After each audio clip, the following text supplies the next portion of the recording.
Querida comunidad, vamos a iniciar la segunda parte del tema serie Las finanzas bíblicas.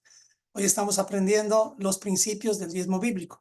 Solamente vamos a mencionar dos de los principios. Hay muchos más, pero solamente dos principios que los va a tener como conclusión al final.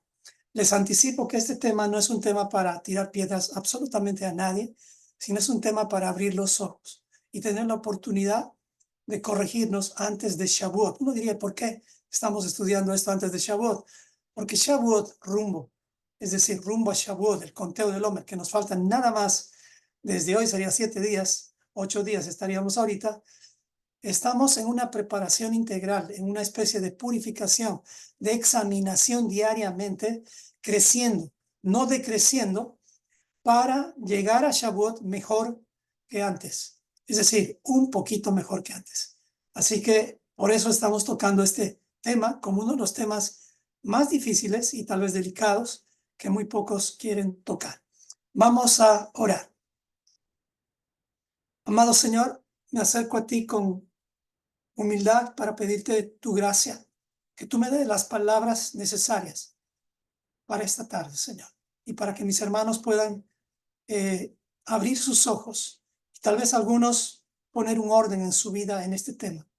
Y también, Señor, corregirnos en algo que es parte de las señales de los hijos de Dios. Ayúdanos a entender que todo lo que tú nos has enseñado en tu palabra es realmente aplicable en nuestras vidas. Ayúdanos a descubrir lo que está vigente y lo que no está vigente, porque hay muchas cosas que tampoco las podemos hacer simplemente porque alguien nos ha dicho. Ayúdanos a entender que estamos en un camino del razonamiento bíblico, del entendimiento del emuná, no de simplemente seguir la religión y la Biblia sin contexto. Ayúdanos a ser estudiantes sistemáticos, desde Génesis hasta Apocalipsis, aunque nos tome años, pero ayúdanos a no avanzar nuestras vidas si no tenemos la habilidad de trazar primero tu palabra. En este tema específico del diezmo, Señor, te pido que abras nuestro entendimiento. Oro esto en nombre de Yeshua. Amén y amén. Muy bien, familia amada.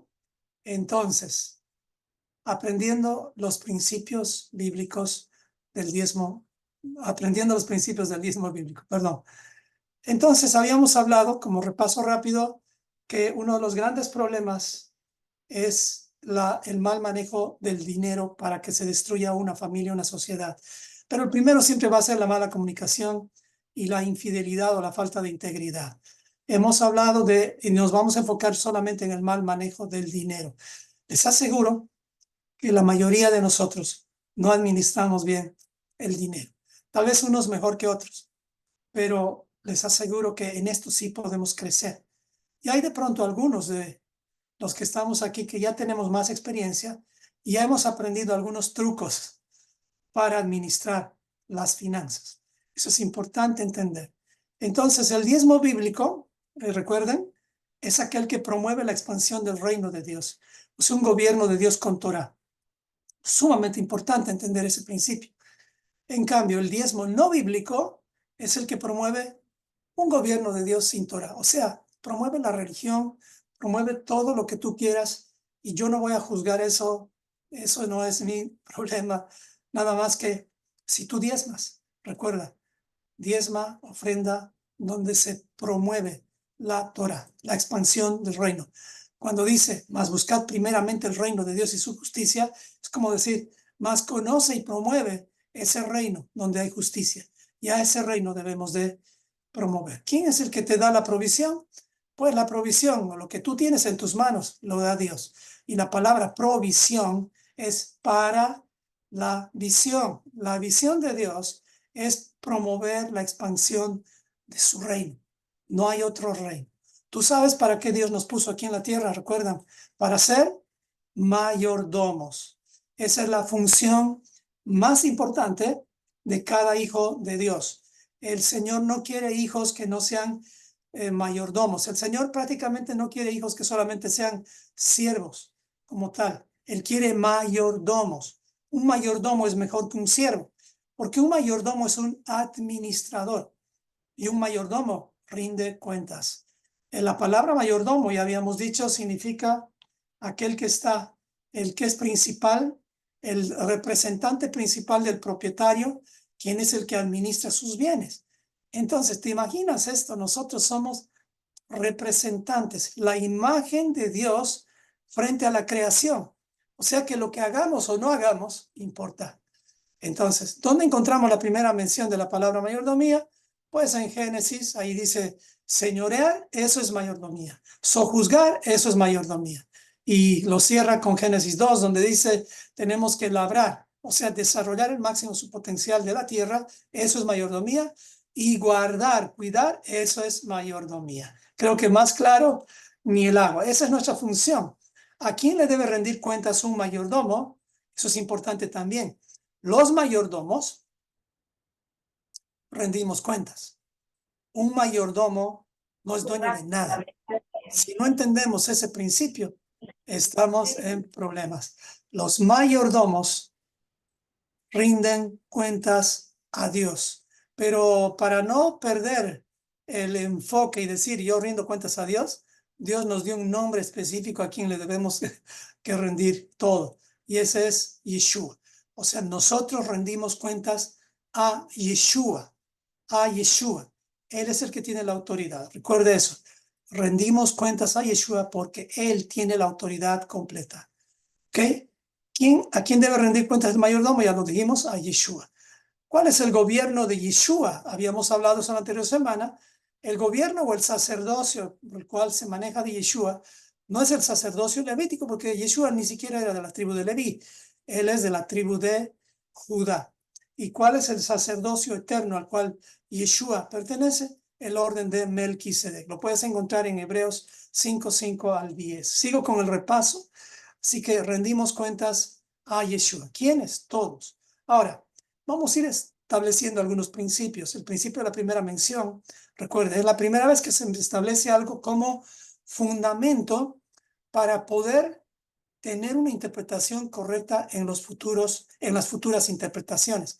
O sea, si tú ahora estás dudando de algo, regresa a la Torá. Ahí están los principios de las primeras menciones. La Torá es sumamente importante. En la Biblia se habla de los diezmos por primera vez, no durante la ley de Moisés, sino mucho antes que eso. Entonces, los diezmos no están conectados a la ley de Moisés, sino antes, ¿ok?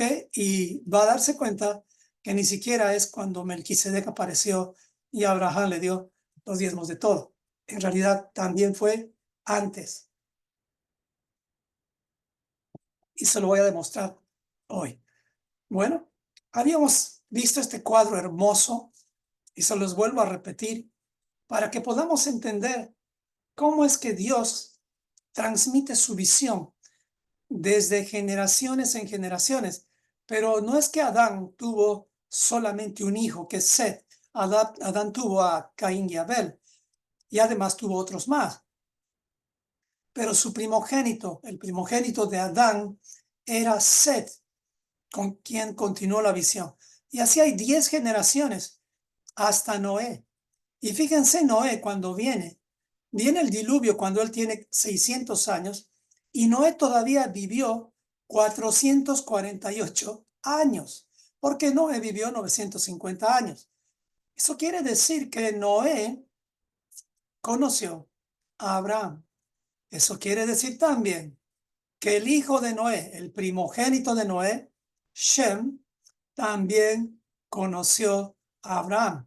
Y no solamente conoció a Abraham, Shem es o fue el maestro de Torah de Abraham. Y uno diría, pero ¿acaso ya había la Torah? Lo que pasa es que ahí tenemos que corregir nuestro entendimiento. Torah no significa la ley de Moisés. Torah no significa los 10 mandamientos. Torah significa instrucción. Jamás Dios nos ha dejado sin Torah o sin instrucción. Sería como un padre que no educa a sus hijos. Dios, desde el jardín del Edén, dio su instrucción. Eso quiere decir que esa instrucción fue de generación en generación. No había universidades, no había sinagogas, pero Adán se encargó de que todos sus hijos conozcan la instrucción de Dios. Ese era el trabajo de Adán. Entonces, es increíble al ver este cuadro que los tres patriarcas tuvieron una relación con, fíjese, aquí está Jacob, fíjese bien, estaríamos hablando aquí exactamente de Shem. Miren la línea Abraham, y aquí voy a poner otra línea, donde está Jacob. Shem vivía en el tiempo de Jacob, Shem vivía en el tiempo de Isaac, y Shem vivía en el tiempo de Abraham. ¿Se da cuenta? Noé, por ejemplo, Noé vivía en el tiempo de Abraham. O sea que cuando Abraham iba a estudiar con Shem, también estaba Noé ahí. ¿Por qué la Biblia no menciona eso? Pues porque la Biblia no necesita mencionar todas las cosas, pues quiere que las escudriñemos. Con este cuadro ya te puedes dar cuenta que Noé no estaba escondido de Abraham. Nunca fue mencionado tal vez por Abraham, pero tú puedes ver claramente que Noé vivió casi como 70 años más después del nacimiento de Abraham, o tal vez un poco más. En otras palabras, los primeros 40 años Abraham, al principio, desde que nació, su papá Tarea, aunque era pagano, él de alguna u otra forma tenía relación con sus antepasados, porque era el papá de Abraham. Pagano, pero era el papá de Abraham. Amén. Entonces, eso es así. La instrucción se pasó de generación en generación. ¿Usted cree que va a haber Torah en la eternidad? Claro, porque la Torah, o sea, la instrucción, la palabra de Dios es eterna. Así que lo que estamos hablando aquí no son asuntos temporales, son asuntos eternos. Y cuando Dios nos permite, con la tecnología, ver semejantes cuadros, es donde nuestra fe ya debería explotar y decir: Señor, no hay forma de dudar de ti, de tu palabra. Ayúdame con mi ignorancia, ayúdame a abrir mis ojos y a dejar de estar siguiendo cosas temporales. Entonces, este fue el cuadro con el que terminamos. Y miren, fueron 9 minutos de repaso, 10 minutos casi, y empezamos la segunda parte. Aquí comienza. Entonces, vamos a dar el primer principio de que Yeshua enfatiza para la segunda parte de aprendiendo los principios del diezmo bíblico. Este principio está en algo que escribió Lucas y que dijo Yeshua. Está hablando aquí: en todo os les he enseñado que trabajando así se debe ayudar a los necesitados y recordar las palabras del Señor Jesús que dijo. Este es Pablo, pero aquí está escribiendo Lucas. Dice: recordar las palabras que el Señor Jesús dijo respecto al tema de dar. ¿Qué es lo que dijo Yeshua respecto a dar? Dice: más bienaventurado es dar que recibir. Más bienaventurado es dar que recibir. Y quiero comenzar esta segunda parte con una pregunta que no la necesitas responder para mí, sino me gustaría que la respondas para ti. Si hoy fueses evaluado por Yeshua, quien dijo: más bienaventurado es dar que recibir, pero si hoy fueras evaluado por Yeshua bajo este principio, ¿eres de los que dan o eres de los que reciben? ¿Quién eres de acuerdo a esta bienaventuranza? De acuerdo a este principio, ¿quién eres? ¿Eres de los que se quedan todo? ¿Eres de los que ponen bozal al buey que trilla? ¿O eres de los que dejan que el buey coma? ¿Quién es el buey? El buey muchas veces es tu maestro de Torah. El buey muchas veces es la persona que te está enseñando Torah. El buey no es una denominación. Es un error el dar a las denominaciones. Se da en realidad a personas. Hoy vamos a aprender eso. Entonces, ¿quién eres? ¿Eres de las personas que dan para la expansión del reino, para que se levanten más hombres, más personas, más hombres y mujeres? Hay mujeres tremendas también, para que puedan promover la Torah. ¿O eres de los que está simplemente recibiendo, recibiendo, recibiendo, sin querer dar nada? Es como de los que aquellos que como dice Proverbios 23, compra la verdad y no la vendas. Muchas veces cuando recibimos la enseñanza, es como que esa enseñanza, como dijo el rey David: yo no quiero nada de balde, no quiero nada gratis, quiero pagar por este territorio, quiero pagar por esto. ¿Eres de esos? Pero no estamos diciendo que se tiene que vender la palabra de Dios, sino tenemos que aprender a valorar el tiempo de aquellos que invierten para enseñar la Torah. Entonces, si hoy fueses evaluado por Yeshua bajo este principio de los que son los que dan o los que reciben, evalúa tu vida y empieza a corregir. Entonces, este es principio de finanzas. Muy bien, puedes leer el contexto para que se te aclare un poquito más. ¿Por qué Abraham dio los diezmos a Melquisedec? Habíamos visto que Abraham dio los diezmos a Melquisedec.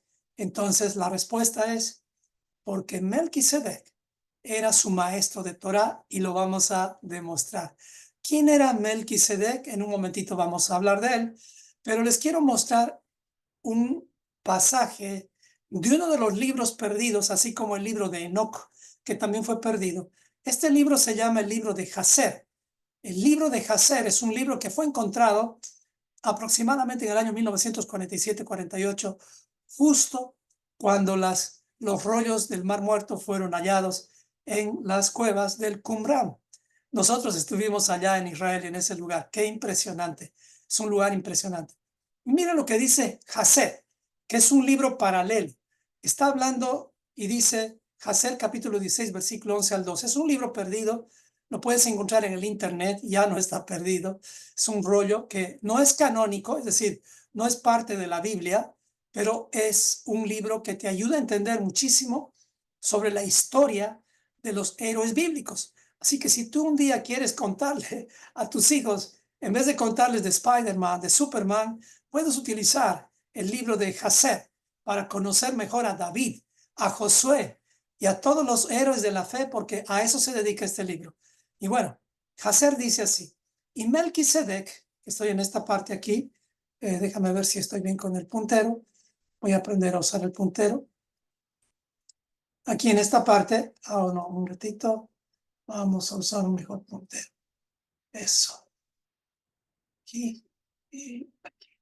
Y Melquisedec, que estoy en esta parte, dice, el nombre era Shem. La Biblia no lo dice así, pero en Jaser identifican a Melquisedec como Shem. ¿Y saben qué? Hay muchas más referencias, y yo solamente estoy usando una. Dice, salió con sus hombres para encontrarse con Abraham y su gente, con pan y vino, y ellos permanecieron junto al valle de Melech. ¿Cómo es que puede salir un hombre extraño para ver a Abraham? No, él era su estudiante, sabía de la guerra que tenía Abraham. La Biblia no lo cuenta, no cuenta todo la Biblia. Así que Melquisedec va, en el versículo 12 dice, y bendice a Abraham, y Abraham le dio 1/10 parte de todo lo que había traído del botín de sus enemigos, porque Melquisedec era Cohen. Cohen quiere decir sacerdote. Cohen de Elohim, sacerdote de Elohim Altísimo. Eso dice Jaser. Veamos lo que dice Génesis. Génesis 14, 17 al 20 dice, cuando volvía de la derrota de Kedorlaomer, que es otro nombre de Melquisedec, cuando volvía de la derrota de Kedorlaomer, es el rey que había sido derrotado, y de los reyes que con él estaban, salió el rey de Sodoma y recibió al valle de Sabe, que es el valle del rey. O sea, venció a Abraham, y entonces Melquisedec, rey de Salem. ¿Y qué es Salem según Jaser? Jerusalén.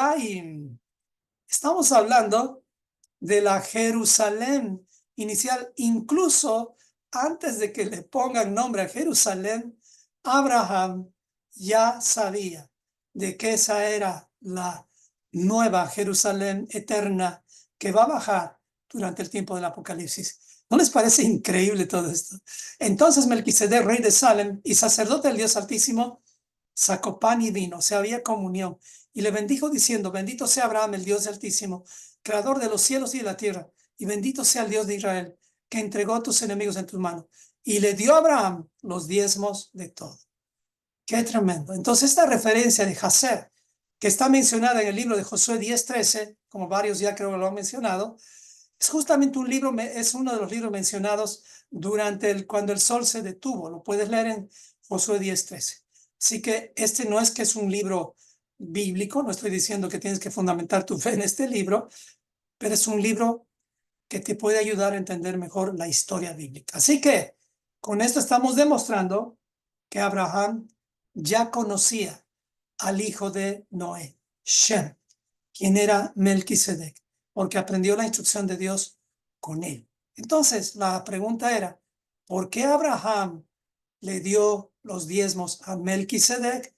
Porque él era su maestro de Torah, ¿ok? Es así como se manejan los diezmos y las ofrendas. En realidad, para promover el reino. Y el reino no está promovido por denominaciones y por organizaciones, porque el objetivo de todas ellas en general es promover más las construcciones y los templos.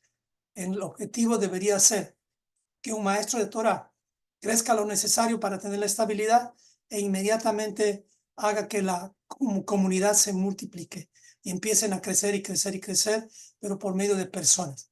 Es así, no por medio de templos, sino por medio de personas. Y esa es mi oración, que también en esta comunidad lleguemos a un punto en el cual podamos multiplicarnos, no dividirnos, sino multiplicarnos. Esa es la idea. Oro que cada uno de ustedes pueda desarrollar un ministerio, pero primero familiar.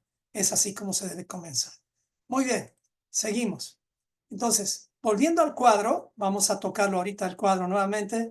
Ya lo hemos demostrado que Melquisedec era el hijo de Noé. Eso quiere decir que Noé y Abraham se conocieron. Obviamente Shem también. ¿Qué significa Melquisedec? Es un título, no es un nombre. Es como César.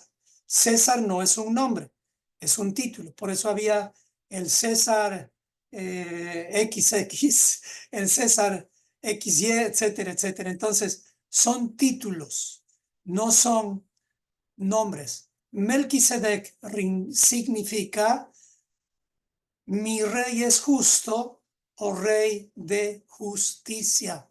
Eso significa. Rey de paz también es otro de los significados. Eso significa Melquisedec. Y aquí ya tienes la respuesta. Si está haciendo referencia a mi rey justo, a un rey de justicia, ¿de quién está hablando este título? Eso es importante entender. No está hablando de Shem solamente. En ese tiempo era Shem. Y nuestro padre Abraham nos mostró que a él hay que darle los diezmos. Entonces, eso es lo que vamos a ir aprendiendo. Veamos. Este rey de justicia era Shem, hijo de Noé. Ya lo hemos visto en Jacer 16:11. Ahora, fíjense este cuadro importante, esta línea importante. Les voy a mostrar algo importante. ¿Cuál es la preeminencia de el sacerdocio o el orden de Melquisedec? Lo vamos a ver. Sumamente importante entender esto, aunque ya les dije anteriormente. Vamos a ver. Preste atención. Esto es importantísimo. ¿Ok? Vamos a ver esto. Aquí estamos en el inicio, en el Edén, 4000 años antes de Cristo. 2000 años después aparece Abraham. 500 años después aparece Moisés. ¿Quién es más grande? ¿Abraham o Moisés? Hasta la pregunta es obvia.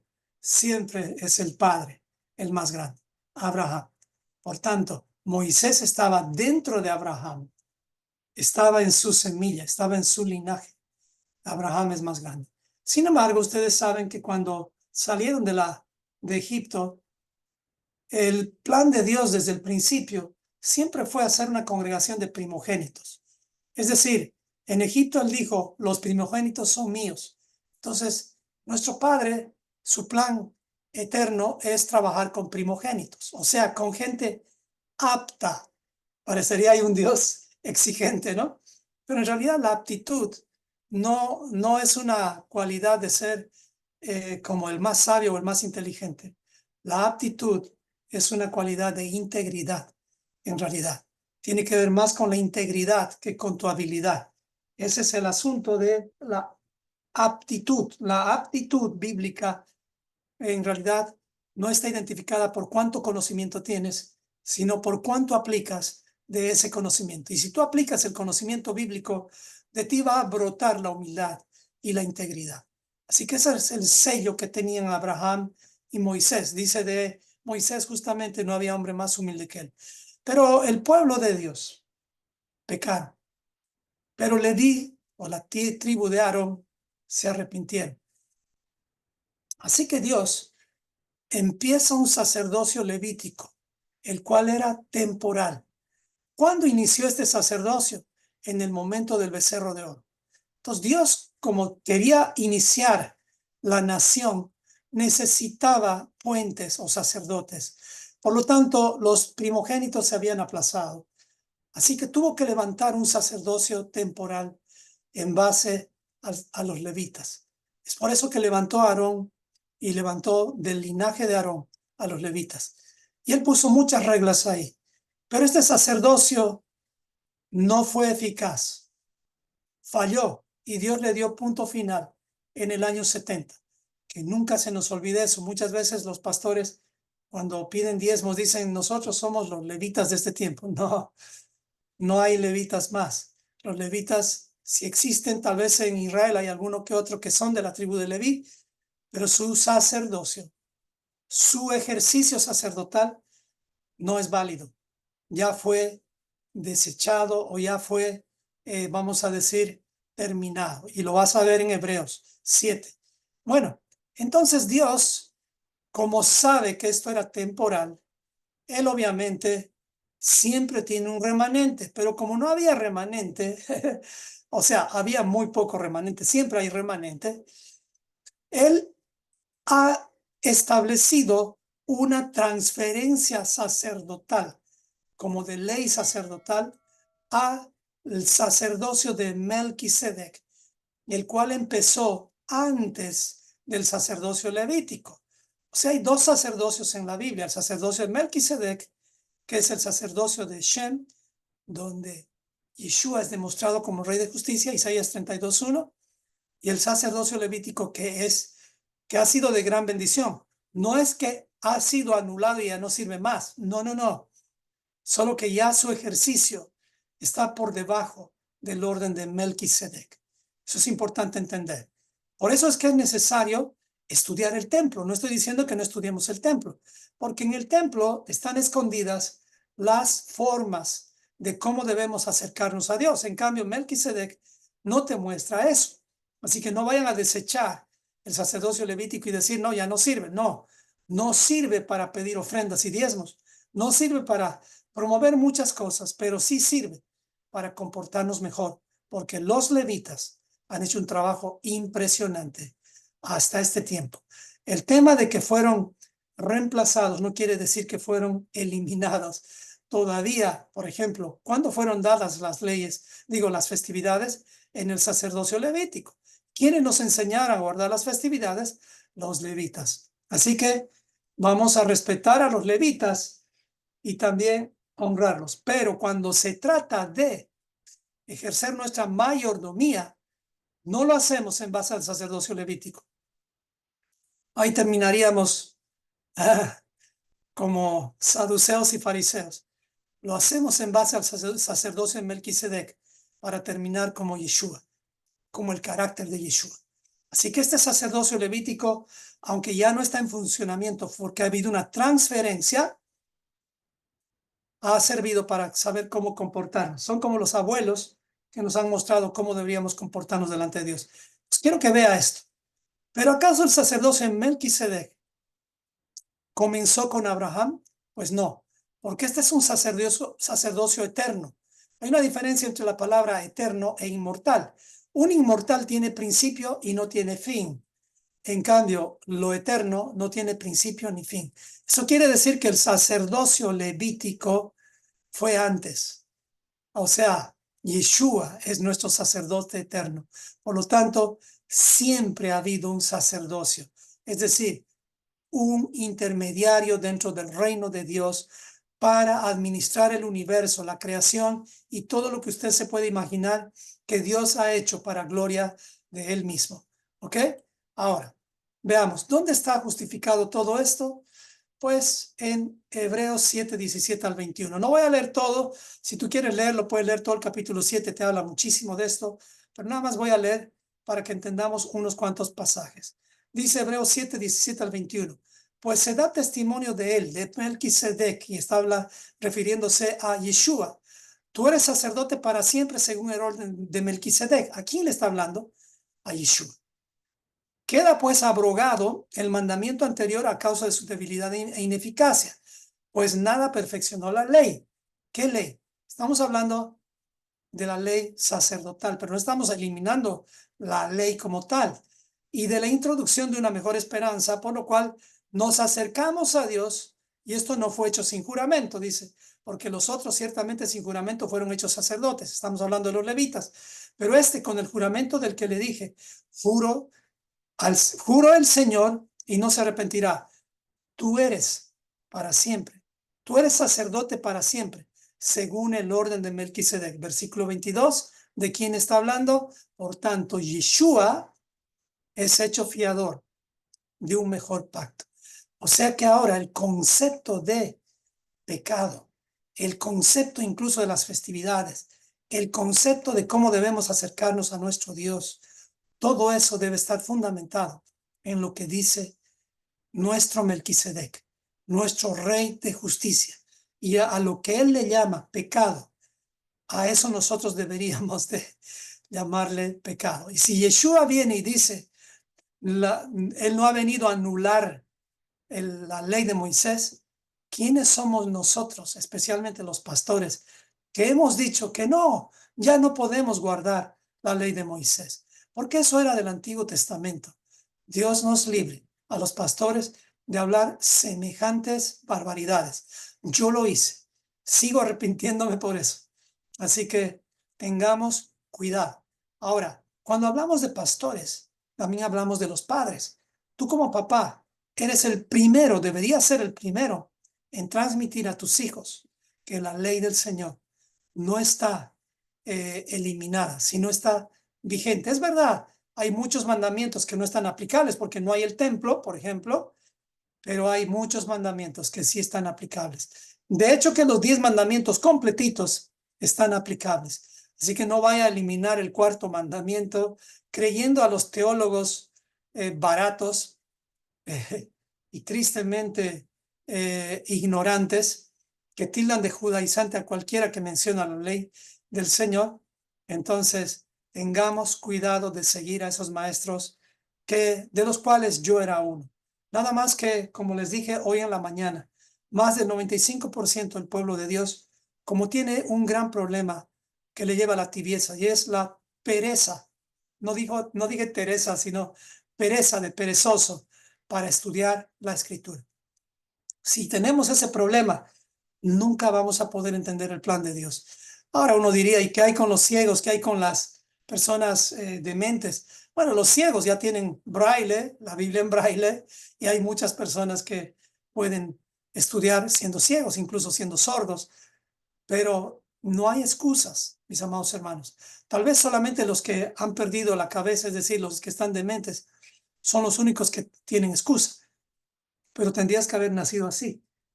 Así que Dios no va a hacer excepción de personas, si no les pedimos, mis amados hermanos, pónganse las pilas, pongámonos a estudiar. Y esto es lo que le estoy tratando de mostrar. Melquisedec es el sacerdocio en el cual debemos fundamentar nuestros valores bíblicos. ¿Ok? ¿Y quién es Melquisedec? Es nuestro rey de justicia, Yeshua, nuestro Mesías. Ahora sí, vamos a seguir con preguntas.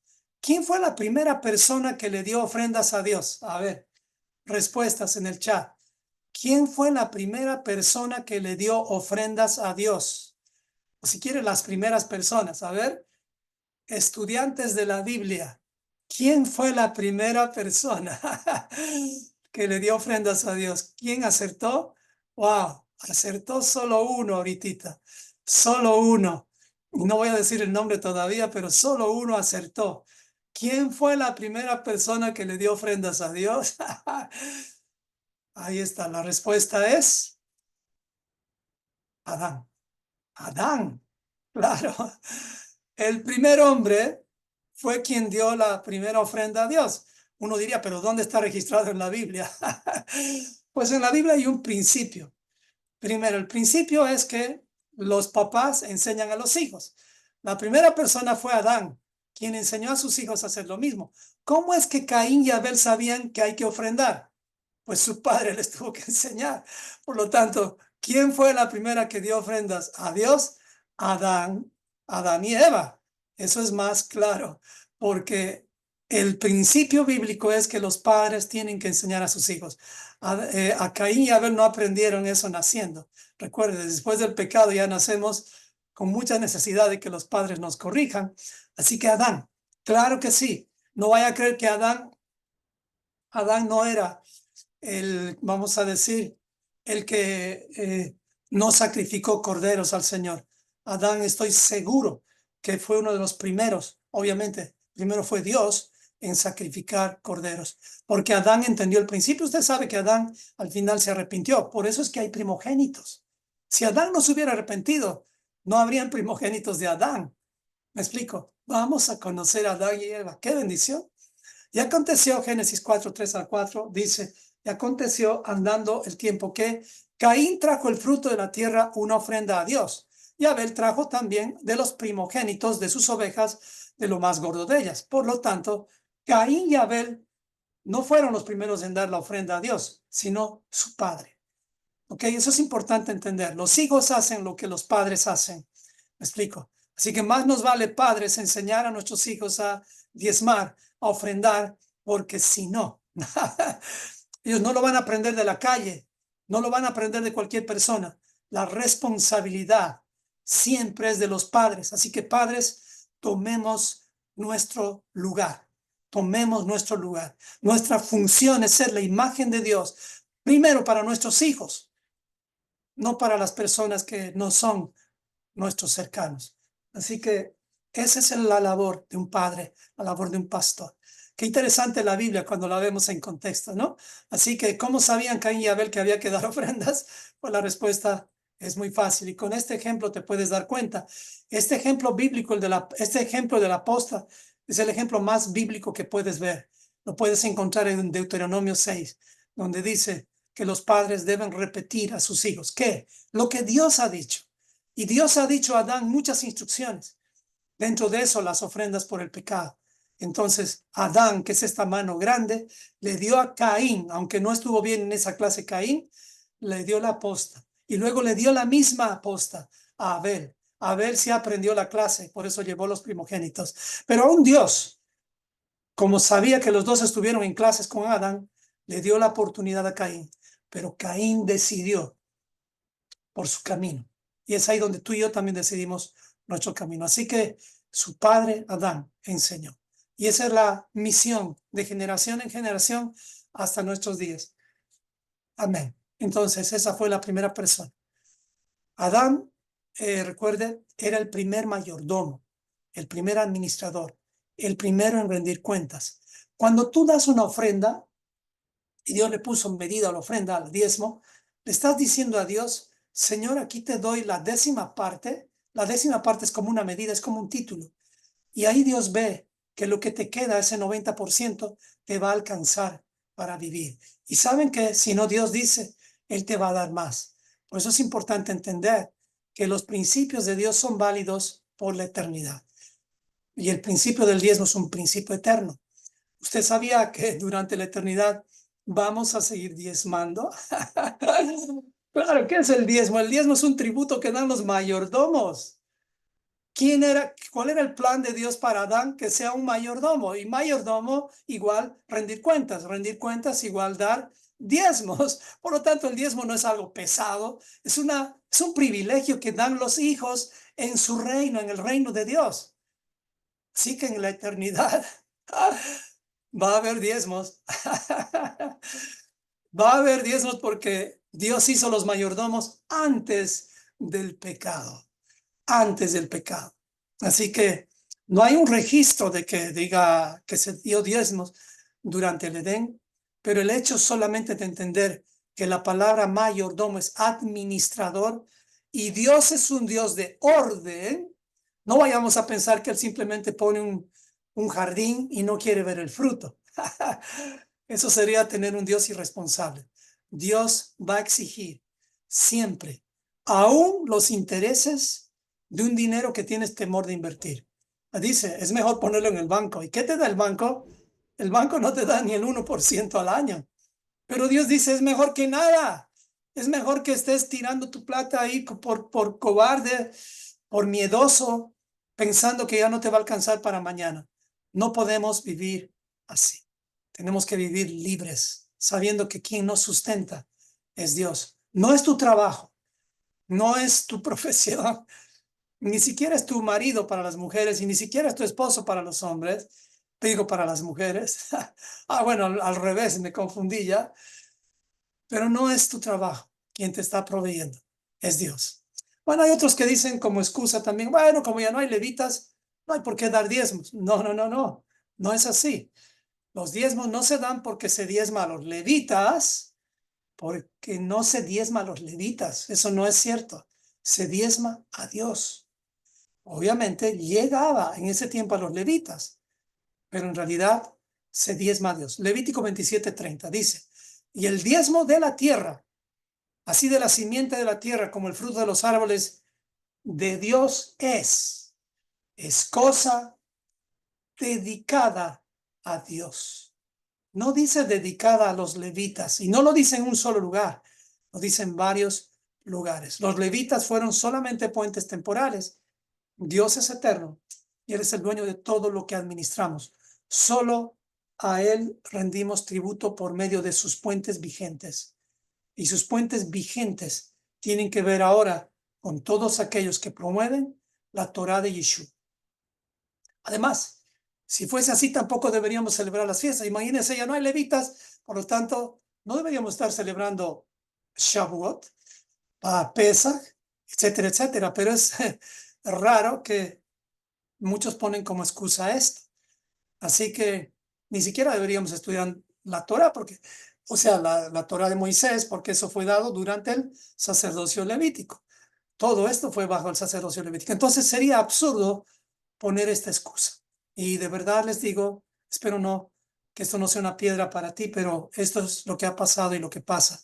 La realidad es que el que no quiere diezmar o dar, siempre va a buscar excusas. Perdón que ahí escribí mal, para no dar, o sea, para no hacerlo.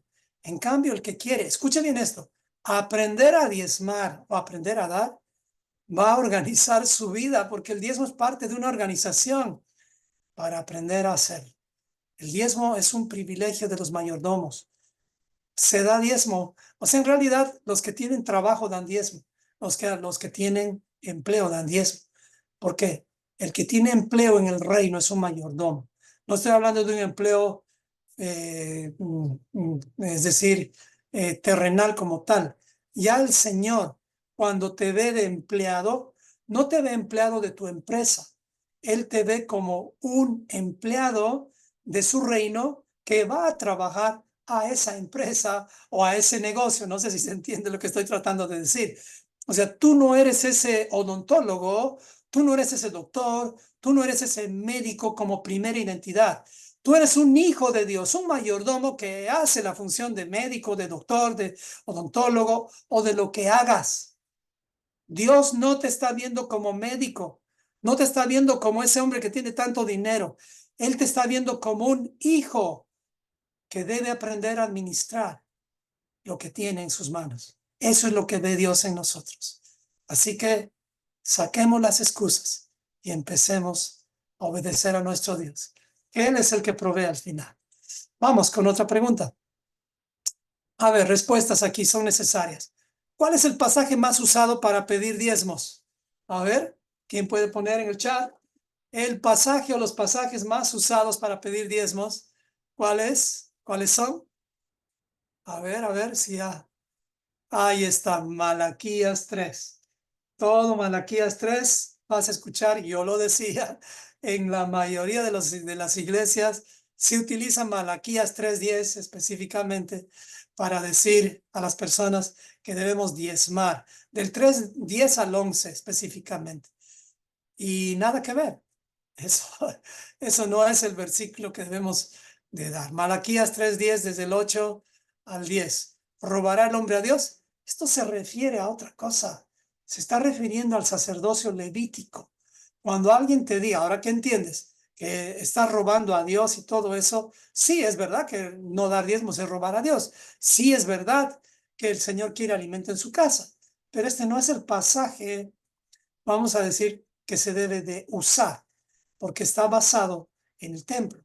Y el templo no está más. Este es el templo y este es el alfolí. Aquí, justamente dentro de los muros, había un lugar que se llamaba el alfolí, que era un lugar como con una especie de pilares donde se depositaban los alimentos e incluso los mismos levitas dejaban caer granos, frutas para los pobres, y los pobres rondeaban estas áreas en ciertas horas para tomar lo que alcanzaba en sus manos y comer.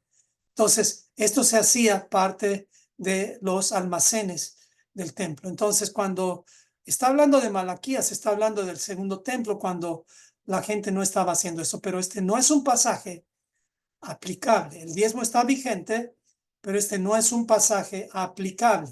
Es decir, cuando alguien ya te diga que debes dar diezmos en base a Malaquías 3:10, ya puedes ahí poner la cara de que, bueno, esta persona todavía no entró al sacerdocio de Melquisedec.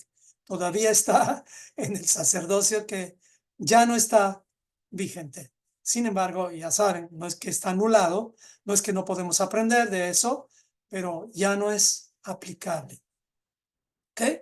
Entonces no hay templo, no hay alfolí, no hay sacerdocio levítico, todo esto terminó en el año 70 después de Cristo. Ahora estamos en una transferencia del sacerdocio levítico al sacerdocio de Melquisedec, del cual Yeshua es el sacerdote vigente. O sea, tú y yo estamos haciendo teshuvá de sacerdocio. Suena como raro, ¿no? Pero estamos regresando a nuestro sacerdote. ¿Por qué digo esto? Porque muchos no entienden quién es Yeshua de verdad. No se dan cuenta que Él es el sumo sacerdote. ¿Saben quién era el sumo sacerdote? Era la persona más importante. Lo que Él decía se hacía. Y lo que Él decía que no se debería hacer, no se hacía. Ese es el sacerdote. A veces vemos a Yeshua como, ay, el Señor que nos protege, que nos cuida. No, Yeshua es el león de la tribu de Judá. Ya habíamos leído este pasaje, no lo voy a leer de nuevo, pero aquí habla del cambio de sacerdocio, cambio de ley. No está hablando de la ley de Moisés como tal, sino de cómo enfocar el sacerdocio y cómo calificar la relación con Dios, especialmente el pecado. Vamos a otro principio. Les di el primero, ¿recuerdan? Yeshua enfatiza el principio para dar tributo. O sea, este es un principio financiero. Es cuando le estaban preguntando en el tema del pago de los impuestos al César, le preguntan los fariseos, consultándole como para sorprenderle en alguna palabra, le enviaron los discípulos de ellos con los herodianos, diciendo, maestro, sabemos que eres amante de la verdad. Miren cómo se ponían esas personas. Y que enseñas con verdad el camino de Dios y que no te cuidas de nadie, porque no miras la apariencia de los hombres, miren salameros. Dinos pues, ¿qué te parece? ¿Es lícito dar tributo al César o no? ¿Qué te están preguntando aquí? ¿Es bueno pagar impuestos? Pero Jesús, conociendo la malicia de ellos, fíjese bien, le dice, ¿por qué me tientan, hipócritas? Muéstrame la moneda del tributo y tú mismo puedes ver una moneda en este momento, puedes ver un billete y ellos le presentaron un denario. Sucede lo mismo ahora. ¿De quién es esta imagen y la inscripción? Le dijeron de César y él les dijo, pues este es el principio. Dad pues al César lo que es del César y a Dios lo que es de Dios. Este es el principio. Oyendo esto se maravillaron y dejándole se fueron. Esta palabra, dada al César lo que es del César, es una regla importante. Cuando dice es lícito dar tributo, está hablando es lícito pagar impuestos.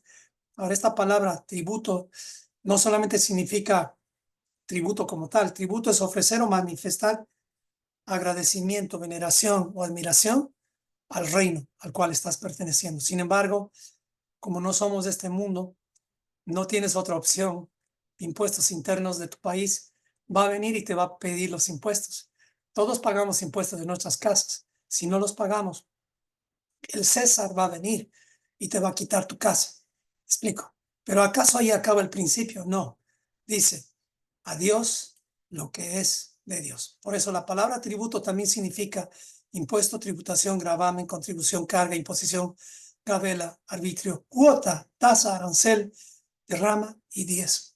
Eso significa también tributo. Entonces Jesús está estableciendo un principio de cómo deberíamos dar. Dad pues al César lo que es el César y a Dios lo que es de Dios. Segundo principio, el primer principio es mejor dar que recibir. Son dos principios nada más.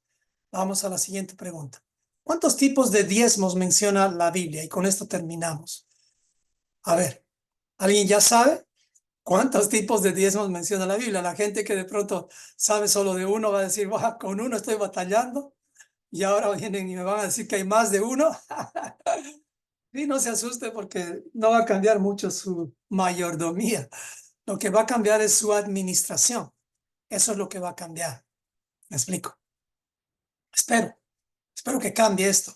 Y les digo, yo creo que aquí todos nos hemos aplazado de una u otra forma, pero el Señor siempre nos da la oportunidad de llegar a Shavuot de una mejor forma. Y gracias, hay varios están mencionando todo eso.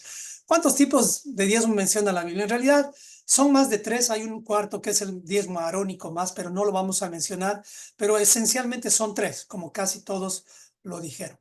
Muy bien. Entonces, vamos a ver cuáles son estos diezmos.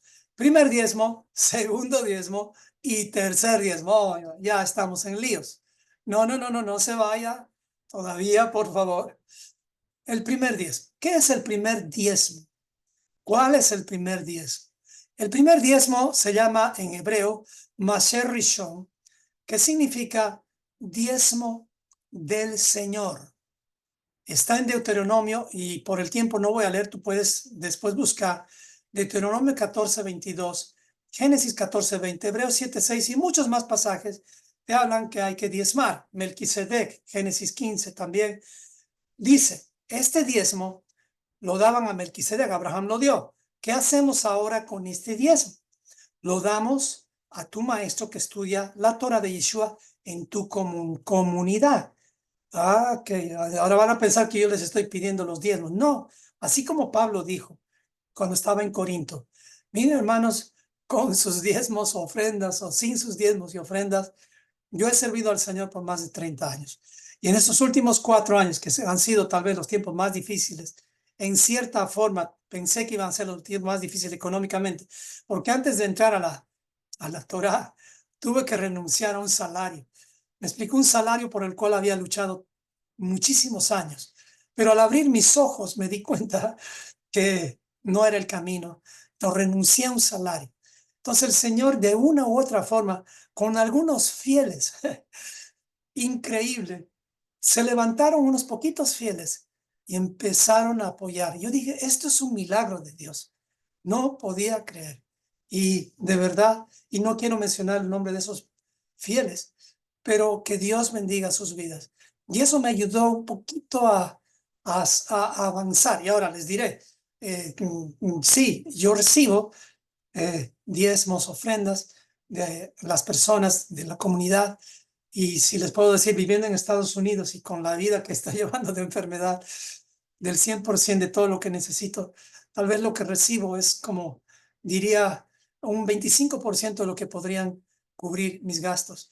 Porque realmente, gracias al Señor, no vivimos de los diezmos. Y les abro mi corazón y no estoy hablándoles para pedirles más o menos, que el Señor ponga en su corazón, si Él quiere. Digo que si usted quiere o no quiere diezmar, eso es de usted. Pero una de las cosas que le digo es que con sus diezmos o sin sus diezmos, el reino va a avanzar. Y el ser parte de esto, del primer diezmo, es un honor, es un privilegio. No es fácil. Y muchas veces uno dice, pero no puedo dar un diezmo porque si doy el diezmo me quedo con casi nada. Entonces, mire, no me malinterprete.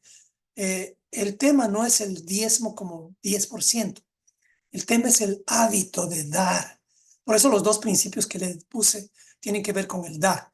Yo he enseñado a mucha gente a diezmar, iniciando con un 5%, algunos con 2%, recuerdo, porque solamente tenían una malcriadez, una falta de educación en sus vidas. Sus padres no les enseñaron a dar. ¿Saben qué hicieron con sus hijos? Hicieron lo mismo que yo también hice con mis hijos. Agarré a mis hijos justo durante el tiempo de las ofrendas y diezmos, mandaba a mis hijos con sus moneditas. Y ellos daban y no entendían por qué. Pero después que ya entendí, les enseñé a que cuando ellos ganaban algo, porque mi esposa tenía un método de enseñanza increíble, les dábamos a mis hijos dólares cada día, o sea, cada vez que se portaban bien y hacían sus chores, les dábamos dólares y de ahí les enseñábamos a diezmar. Entonces, fueron de a poquito las enseñanzas, pero de verdad es un proceso de aprendizaje. Y ese es el primer diezmo, en realidad. Ese es el primer diezmo. Ahora, yo no soy el único maestro de Torah que de pronto tú estás recibiendo. Entonces, lo que tú tienes que hacer es aprender a distribuir eso. Y no te estoy diciendo me tienes que dar solamente a mí, no. De pronto tienes 2, 3 maestros. ¡Qué bendición! La comunidad, por si acaso, como tal, de lo que recibimos, sí honramos a quien nos enseña, en este caso a Yosef, a descubrir la Biblia, y damos un 10, un porcentaje justamente. Y yo tengo mi secreto en eso. Yo no soy bueno para diezmar, hermanos. Sí, de verdad, y les abro el corazón, yo soy malo para diezmar. Entonces, ¿qué es lo que he hecho hace muchos años? Pues una enseñanza fácil con la luz eléctrica. La luz eléctrica viene y me cobra el bill cada mes. Yo no soy bueno para pagar la electricidad. ¿Cuántas veces me hubieran cortado si yo pagara cuando me acuerde? Es como no soy bueno, he activado una tarjetita donde automáticamente cada mes va el diezmo dirigido directo a descubrir la Biblia. ¿Por qué he hecho eso? Porque yo no tengo disciplina en eso. ¿Me explico? Y ahora les estoy diciendo que gloria a Dios por eso. No, sé que tengo más disciplina que muchos tal vez, porque entendí esos pequeños detalles. Y saben que muchas veces cuando a veces la gente diezma, a veces uno no sabe si se olvida, no se olvida, si se acuerda, no se acuerda. La idea es poner un hábito. Y aunque empieces miren, con un 1%, desarrolla el hábito. Y no quiero que me malinterpreten, pero esto lo escuché decir a Jim Stalin, me impresionó. Jim Stalin dice, para Dios no hay diferencia entre el 10% o el 1%, la diferencia está en tu actitud de dar. ¿Y qué diferencia para Dios que le des $1,000 o que le des $1? Cuando uno tiene en su corazón la disciplina, empiezas a administrar tu vida, a organizar tu vida y a separar aquello que debe promover la expansión del reino de Dios. Así que les aclaro, no estoy dando esta charla para que tú me tengas que dar. Gloria a Dios si lo haces, porque soy un estudiante de la Torah, un perro ovejero, que sí come, bebe, paga biles, etcétera. Pero es Dios quien me provee a través de las ovejas. Así que no tengo temor del futuro. Y ni tuvo temor, nunca en mi vida había pasado de que tuviera también temor del sueldo que me iban a dar, porque con ese sueldo ya me iba a sostener a mi familia. Y saben que un secreto entre los pastores, una de las luchas que tenemos los pastores cristianos, es sostener a nuestras familias con nuestros diezmos. Ese es uno de los problemas que tenemos los pastores cristianos. Y cuando me llegó la hora, me llegó la Torá, y dije, no, no puedo ser parte de esto porque estaría comprometiendo mi visión, la visión de Dios, a una visión que ya no es mía. Entonces, ¿de qué me servía de recibir un sueldo? Y mi esposa y yo lo hablamos y ya no seguí para allá. Seguimos en el tema. Ahora sí entramos al segundo diezmo. No estén asustados que no te va a sacar esto más dinero. No, no, no. Sí te va a ayudar a administrar. Sí te va a ayudar a ser mayordomo, a tener carácter. Segundo diezmo. ¿Qué es el segundo diezmo? Vamos a ver. El segundo diezmo se llama en hebreo Masher Sheni, que es un diezmo, entre comillas, de las festividades. Yo le llamo el diezmo de promover la cultura del reino, porque en este diezmo de las festividades es donde Dios te dice, organiza tu vida y separa un 10% de lo que te queda después del diezmo para los Shabbats, para las festividades. O sea, este diezmo no lo tienes que dar a nadie. Es un diezmo que tú lo administras. Así que no se vayan a asustar. No estamos diciéndoles que ahora tienes que dar el 20%. No, no, no, no. Sino que Dios lo ha establecido en Deuteronomio 14, 24 al 27. Les doy la tarea de que lean. No quiero gastar mucho tiempo, pero lo bueno es que la Biblia está muy clara ahí. Y voy a hacer una sesión más después. Ya voy a aclarar un poquito más. Vamos. Tercer diezmo. ¿Qué es el tercer diezmo? y ahorita les voy a mostrar el ejemplo práctico, es el Masherani, de los necesitados. Deuteronomio 14, 28 al 29. Tú lo administras. O sea, nosotros en realidad somos mayordomos de los 3 diezmos. Claro, el primero lo damos automático, como pagar la luz. ¿Me explico? El segundo diezmo no es así. Lo administras. ¿Lo administras cómo? Con este segundo diezmo es cuando, por ejemplo, está viniendo Shavuot o está viniendo un Shabbat. De ahí sale el dinero.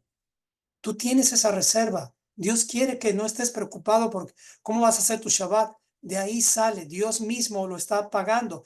¿Pero acaso Dios lo paga? Claro, de Él es todo. Lo que Dios está diciendo, administra para estudiar. Y el tercer diezmo es porque Dios quiere que ejerzamos mayordomía ayudando a los necesitados. Primero los de la casa y después los demás. Entonces son estos 3 diezmos. Gracias, Geraldine, por poner ahí los versículos. Eso me ayuda muchísimo. Y bueno, veamos cómo funciona esto con un ejemplo práctico. ¿Están listos? ¿Le puedes sacar esto a una foto, Claudia? Esto sí puede ir a una foto cuando terminemos. Vamos a un ejemplo práctico. Vamos a decir que tú recibes un ingreso de 1,000 pesos. ¿Estamos bien? $1,000, 1,000 pesos, lo que te funcione mejor. Vamos a poner como ejemplo 1,000 pesos. Creo que hay más pesos en Latinoamérica. 1,000 pesos. ¿Cómo funciona esto? Primer diezmo. Ok. Primer diezmo. Primer diezmo de 1,000 es 100 pesos. ¿Se entendió? ¿Difícil sacar? Creo que no. De los 1,000 le sacas 100. Ya les dije, esta es una medida. Pero la Biblia dice que como propusiste en tu corazón, da y hazlo con alegría. Si tú te propones menos o más, eso es entre tú y Dios. Eso es entre tú y Dios. Pero desarrolla el hábito. Si eso te puedo dejar como enseñanza principal es eso. Desarrolla el hábito de dar. Entonces tienes primer diezmo 1,000 pesos. ¿Qué haces con esto? Al que te enseña la Torah de Yeshua. Antes me daba temor de decir esto. Ahora no, porque si no se los pongo claro, vamos a terminar dando a todo lugar. Y no es así. Tú tienes que tratar de promover la Torah de Yeshua y eso lo haces con quien estudias la Torah de Yeshua. La Biblia dice, compra la sabiduría y no la vendas. Sí, enseñar la Torah no es fácil. Es como un trabajo. Y es un trabajo que lo hacemos con amor. ¿Me explico? Y eso es lo que en realidad no es que estás pagando, pero estás comprando. Comprando quiere decir hay un intercambio, una inversión en un sentido. Y no la vendas quiere decir no nos van a ver a nosotros como Prepárate 180 abriendo, vamos a decir, una página para que te suscribas. Es una forma de vender. Vamos a hacer como descubre la Biblia siempre. Todo abierto, todo abierto. No queremos suscripciones ni membresías porque eso es una forma de eliminar este principio. De eliminar el principio que tú tengas la oportunidad. Otra cosa es dar cuotas y todo eso y no tengo nada en contra de eso. Pero si se trata de dar cuotas porque alguien te enseña la Torah, ahí hay un problema. Pero eso ya cada uno lo verá. Pero el primer diezmo es 100, en el ejemplo que estoy usando, y puede variar dependiendo tu corazón. Y te quedan, ¿cuánto te queda de 1,000 pesos? 1,000 menos 100, te quedan 900 pesos. 900 pesos. ¿Qué haces con los 900 pesos? Ay, ay, ay, ya tengo para vivir con todo eso. No, el Señor te dice, hay un segundo diezmo. Le sacas a los 900 pesos el diezmo y es 90. Pues esos 90 sirve, como habíamos dicho, tú te lo quedas, no lo estás dando a nadie. Lo estás administrando para las festividades y para crecer en los estudios. ¿Con qué dinero creen que hemos ido a Israel, mi esposa y yo? Con el segundo diezmo. Me encanta a mis hijos, Joss y Abby, cada vez que están haciendo cosas, como que son los primeros en apoyar y dicen, esto va a salir del segundo diezmo. ¡Wow! Digo, qué buenos administradores. Y muchos son así. Y eso tenemos que aprender. Es para eso. Y además también es para que en Shabbat no estés comiendo pan y plátano, sino que estés comiendo de lo mejor, de lo mejor. Eso es para eso. que ese día no escatimes, que ese día puedas disfrutar. Y es más, te falta una Biblia. Ese es el momento de comprar una Biblia. Este es el momento para crecer en tus estudios. De ahí sale el segundo diezmo. Yo cuando daba clases de, bueno, de mejoramiento personal, siempre les decía a las personas, ¿cuánto estás separando para educación? Y las personas tenían que separar, si eran maestros, mínimo el 10%, y si eran personas que no enseñaban, por lo menos un 2%. Entonces yo les digo, hermanos, Dios aquí nos está diciendo eso. Estudiar Torah no es gratis. Necesitas invertir, comprar materiales, comprar algunas cosas. Y es para eso el segundo diezmo. Tercer diezmo, bueno, ¿cuánto nos queda? Nos quedaban 900, dimos un diezmo ahí, ahora nos quedan 810 pesos. Ah, no, ya no me alcanza. Es un ejemplo nada más. Bueno, tercer diezmo. 81 le sacas a estos 810, son 81 pesos. ¿Qué haces con estos 81 pesos? Pues tú te lo quedas. ¿Pero para qué? Para ti, ¿no? Para apoyar a los necesitados.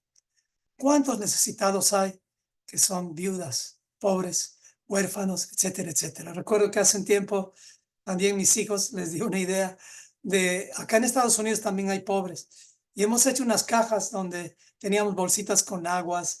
Lo que pasa es que cuando estás a veces yendo al supermercado, ves a un mendigo y te estás escondiendo la cara de vergüenza ahí para que no te vea directo y te salves de dar. Para evitar eso, nosotros hicimos ya cosas, porque también cuando das a veces dinero lo usan para cosas malas, ya trajimos provisión y hemos empezado a repartir según lo que podíamos, pero bueno, creo que en Latinoamérica hubiéramos terminado esto más rápido, todavía nos quedan algunas bolsitas, pero bueno, fue una buena costumbre. Ahí está mi esposa mostrando el paquetito, a ver, mostrarlo, preciosa. Ese es nuestro paquetito de dar. Ahí tenemos un par de medias, una, ¿no se ve bien? Ponlo directo en la cámara, directo, no se ve bien. A ver, no, algo pasa. Pero bueno, en ese paquetito hay, inclusive hay barritas, cereales, todo lo que puede necesitar alguien que realmente está en necesidad. Fue una muy buena idea, pero ¿qué creen? En Estados Unidos como que no funciona mucho eso. Tal vez en Latinoamérica sí, pero fue una alegría ver a personas recibiendo eso y nosotros estar preparados. Y también con mi esposa hemos decidido tener siempre algo de cash, especialmente para dar a las personas embarazadas o personas que realmente se nota que tienen necesidad. Este es el tercer diezmo. ¿Y saben cómo funciona este? Tú te lo quedas para apoyar a los necesitados. ¿Y cuándo deberías hacer? Según la Biblia, cada 3 años. Pero bueno, creo que estamos en otro tiempo ahora y lo puedes hacer cada mes, cada año, cada vez que veas un necesitado, estar listo, preparado. Es lo que queremos aprender. Y bueno, siempre nos falla muchas veces, pero cada vez que nos volvemos más a ser gobernados por Dios, así funcionan las cosas. Este es un mandato bíblico. ¿Me explico? Así funciona el reino de Dios. Ahora, los porcentajes están en tus manos. ¿Me explico? Pero administra bien tu dinero. Perdón, ni siquiera es tu dinero. Administra lo que Dios ha puesto en tus manos. Espero que esto no sea tirarles piedras, sino más bien motivarles a que podamos aprender. Los dos principios importantes en la vida financiera de este día son: más bienaventurado es dar que recibir, y dad pues al César lo que es del César y a Dios lo que es de Dios. Esto fue aprendiendo los principios bíblicos, del diezmo bíblico. Esto está en la serie de las finanzas bíblicas. Va a haber más, pero hasta aquí terminamos porque estamos entrando a Shavuot. Voy a pedir a mi esposita que ore. Amén. Gracias, Rey. No dejo de impresionarme cómo sacas energía para compartir con tanta fuerza, con tanta pasión. La verdad que no dejo de impresionarme. Es hermoso porque yo sé cómo estabas esta mañana. Y gloria a Dios por eso. Y Amén.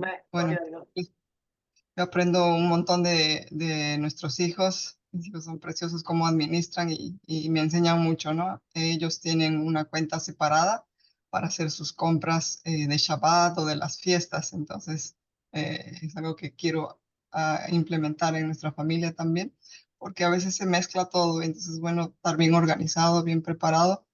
Y la idea de de las bolsitas surgió en un cumpleaños de Abigail. Y Fue precioso porque en vez de regalos, ella quería que traigamos cosas para armar las bolsitas y armamos cientos de bolsitas y sí, cada uno se llevó las bolsitas y va repartiendo en la calle, ¿no? Porque es muchas veces mejor que dar dinero porque no sabes en qué lo van a usar. Y también tiene una notita adentro y la notita dice, puedes estar pasando por un tiempo difícil, pero que este pequeño regalo te recuerde que vales mucho y que hay gente que se preocupa por ti y que siempre hay esperanza. Con amor, y Yeshua, ¿no? O Jesucristo, pueden poner como que es de parte de Él, es una parte del diezmo que estamos separando con este propósito, con este fin, ¿no? Entonces ella quiere hacer como de sus cumpleaños una tradición para que podamos hacerlo todos los años. Tenemos muchas bolsitas para repartir y eso es hermoso. También pedí a alguien que admiro mucho, de la que aprendo un montón y que para mí es un ejemplo en esto de separar el diezmo y he visto cómo Dios la ha prosperado. Entonces, Eli, si puedes orar y querías decir algo al principio también. ¿Cómo están? Bueno, Reinaldo, esas pilas que gracias a ustedes me he tomado ya mi cuarto día de jugo de zanahoria y me siento un conejo. Funciona riquísimo, no lo puedo creer y es verdad también. Es impresionante, Reinaldo. Gracias. Y yo les animo a hacer a todos lo mismo. Háganlo. eh, Me he desinflamado, no sé qué cosas está pasando en mi cuerpo, Reinaldito, y bueno, primero Bueno, eso. Sobre el diezmo, qué tema más maravilloso, me quedé impactada. Yo pensé que sabía tantas cosas y me quedo como, wow, pero es increíble cómo el Señor te guía, ¿no? Y estaba viendo, a ver si doy el primer diezmo, boom, me aplacé, el segundo me aplacé, el tercero no me aplacé, y así, ¿no? Entonces, porque yo primero lo que quiero hacer es pedir perdón, porque ahí hay varios que he llevado a la iglesia, los discípulos de Jesús y yo, su perro ovejero. Tienen que diezmar, ¿verdad? Malaquías, yo agarraba Malaquías por pum, Malaquías. Y bueno, yo y tantas también. cosas que hacemos, ¿no? Entonces, si bien Dios me ha prosperado y es increíble como Él, su misericordia, pero si bien no de esta manera, siempre he tenido un orden y creo que era una dadora alegre, soy una dadora alegre, Bueno, sí. Y de verdad de que solamente como yo tenía tanta alegría al dar y o los discípulos que el Señor puso en mi camino, mucha gente, les hablo más de 1000, les hablo un montón de gente. Entonces yo les decía, tienen que dar, pero hasta que les duela. Yo escuché de alguien, ¿te dolió? No me dolió. Bueno, tienes que dar hasta que te duela. No, ahora veo y pido perdón, Señor, me río, pero qué barbaridad, qué cosas yo he hablado. A Roxana que está ahí, le tuve que casi, ay, Malaquías, vas a escribir 200 veces, creo. Bueno, no, y siempre llega un tiempo donde la verdad te hace libre y si bien he tenido el hábito, solamente que hay que encaminarlo, purificarlo y como he visto esa fotito, ¿no? De ese carro todo viejo, hay que restaurar eso también en mi vida. Entonces, y sobre los huérfanos que ustedes decían, Dios no permitió, Él conocía mi corazón y así también el tuyo conoce, hermano, hermana, de que todo lo que siempre yo hice, o sea, la primera vez yo conocí al Señor y la persona que me llevó a los pies, José Montaño, me dijo de que yo debía diezmar. Si yo tenía un peso, 10 centavos. Y así aprendí, yo le creí porque estaba tan agradecida a Dios y me decían, párate de cabeza, aunque no pueda, lo iba a lograr, me iba a parar. Entonces, de tal manera, yo hice eso de que, bueno, entonces siempre diezmado. Y cuando tú empiezas de un pesito, 2 pesitos, 10 pesitos, y me dijo, y va a llegar un momento que Dios te va a prosperar tanto que no te va a ser un problema porque tú has ido subiendo de a poquito, ¿no? Y fue así, fue así. Un tiempo llegué a dar mi diezmo el 50% de todo lo que ganaba. Y Dios me prosperó de tal forma, porque ahora no era un diezmo, yo decía diezmo, pero ahora entiendo de que era una ofrenda. Así de la misma manera que das, vas a cosechar.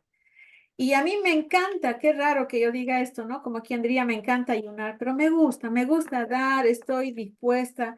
He aprendido ese secreto de que es mejor dar que recibir, de verdad que lo saboreo y funciona. Creo que alguien quiere entrar, Reinaldito, a Sí, contar. he metido. Entonces, lo Entonces, saboreo y también ese hábito he enseñado en mi familia. Yo veo a mi esposo siempre separando. ¿Y ahora qué hago en esta etapa de mi vida? Que yo ya conozco la verdad y ya no son los levitas los pastores. Esto me ocurrió hace 1 año y medio cuando yo me di cuenta y digo, wow, Señor, ¿cómo puede ser esto? Entonces, hablé con mi esposo y le dije, Juan, vamos a hacer una cosa. Toda esa otra propiedad que tenemos, administrar la voz y yo voy a diezmar de diferente manera, porque él sigue asistiendo a la iglesia donde asistíamos, o sea, donde hemos aprendido muchísimo, ¿no? Entonces, él tomó la decisión bueno, yo voy a diezmar de acá. Entonces, rigurosamente, él es el que administra y a mí me lo separa para dar mi primer diezmo, que lo doy, gloria a Dios, desde que entendí. El segundo diezmo, creo que soy muy miserable con ese. Ya voy a mejorar eso. Pero el tercer diezmo, sí. Y este es un consejito. Yo no sabía, pero Dios ha puesto viudas en mi camino y he podido ayudar a sostener con otros más. No sabía. Y huérfanos, hace 2 años soy como apadrinarse. Dice, no, me encontré eh, 6 huérfanos y $10 mensual me salía a hacerles estudiar. Y con una alegría y sus cartas que me escriben y todo. Y después también empecé a enviar a la cárcel y ahora me toca a los hospitales. Pero les puedo asegurar que solamente esto me ha ido direccionando el Señor. Me ha ido direccionando el Señor y siempre que viene el ataque, no hace mucho me robaron, me asaltaron y todo. Y el Señor hizo pero mucha plata, les digo, y con un cuchillo encima. Y el Señor me dio un montón de trabajo y ya lo recuperé. Pero en ningún momento he dejado de qué, de dar a mi viuda, de dar al huérfano, de dar al pobre. Nunca. O sea, porque el problema fue, o sea, no me robaron a mí, le robaron a Dios. Y a Dios no le pueden robar.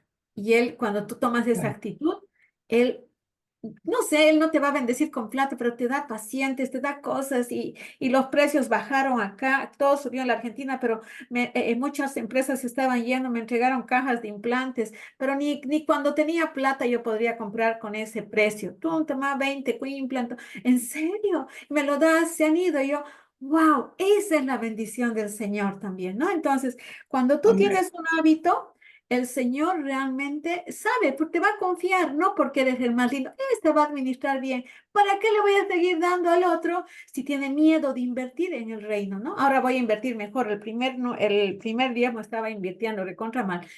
Entonces, eso te puedo decir desde mi vida con pocas palabras, ¿no? Pero eso es lo que lo hago y realmente ese gozo que sientes en tu corazón es hermoso y nunca he dado para recibir, no he hecho un canje con Dios, pero Él me sorprende demasiado.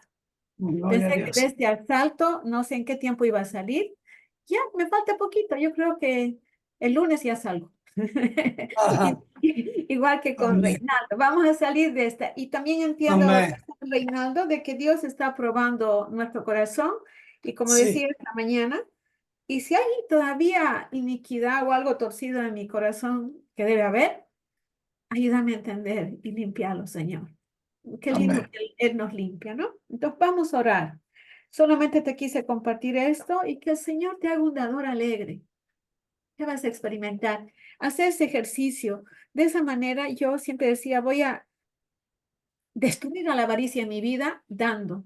Alguna vez a mis hijos cuando hemos salido, vamos a ver, vamos a darle a este chico que está pidiendo más allá de que haga lo que sea y van a ver la cara de alegría. Entonces sacamos un billete bastante grande que por lo general no le das a un mendigo y agarraba y el otro hasta cambio nos quería dar y miraba y esa alegría, el gozo en mis hijos, porque como son chiquitos y ellos no tienen un sueldo igual que Cintia, yo siempre les he dado por varias cosas, bonos a ellos. Entonces veíamos Y son hábitos que los papás enseñamos. Y por eso sé Amén. que Adán enseñó a Caín y a Abel. ¿Y quién Así- enseñó a Adán y a Caín y a Abel? Nuestro amado Dios, ¿no? Nuestro Amén. amado Padre. Papá, contando un poquito de todo esto, primero, Padre Santo, quiero pedirte perdón por haber manipulado tan mal tu palabra, Señor. Yo me arrepiento, papá. Haber insinuado, haber interpretado y habiendo presionado a tantas personas, Señor, que también hoy están ahí. Yo te pido perdón, Señor. No voy a echar la culpa a quien me enseñó, porque yo sé leer, sé escribir, y tú dijiste que vas a escribir en nuestro corazón, Señor, y que tu Espíritu Santo nos va a enseñar. Gracias, Padre, que hoy me enseñas y que también me das a luz. Y cuán agradecida estoy, Señor, de que me has llamado, Señor, para ser parte, Señor, de tu reino, al igual que cada uno de mis hermanos. Y que no solamente eso, Señor, sino que nos llamas administradores fieles. Quisiéramos ser hallados fieles, Señor. Sí, Quita de Señor. nuestro corazón todo temor, porque tú eres el dueño del oro y la plata. Y esto nada más, así como decía Pablo, Señor, el dar es en beneficio de nosotros. Si cada uno pudiéramos entender, Señor, sería tan diferente todo este sistema, todo este mundo, pero me alegra, papá, saber que vamos a vivir y estamos solamente ensayando, porque en la Nueva Jerusalén eso va a estar ahí vigente. Y qué alegría, Señor, entregar nuestros tributos, todos aquellos que reconocemos que tú eres nuestro Rey, que tú eres nuestro soberano, Señor, y en realidad no tenemos nada, ningún derecho ni al dinero ni nada. Bueno, tú todos esos derechos, Señor, nos los has dado con el sacrificio por Jesús en medio de la cruz. Por eso, papá, te agradezco muchísimo. Que seamos diligentes en separar, que seamos diligentes, Señor, en darte primero a vos. Papá amado, gracias, porque después el 90% se va a multiplicar, Dios, porque tú eres el que bendices. Tu bendición es más que suficiente, Señor, y también tú nos das la fuerza, la fortaleza para poder hacer riquezas. Gracias, Padre Santo, por Reinaldo, que tú estás rejuveneciendo, estás renovando, al igual que Cintia y sus hijos, Señor. Tan maravillosa familia y que nos enseñan con su vida. Gracias por Abby, Señor. Qué hermoso ejemplo que podamos también ponerlo por obra. Gracias, papá. Todo esto te lo agradezco, Señor, en nombre de tu Hijo amado, Jesús. Amén. Amén. Amén, Qué hermanos. bendición.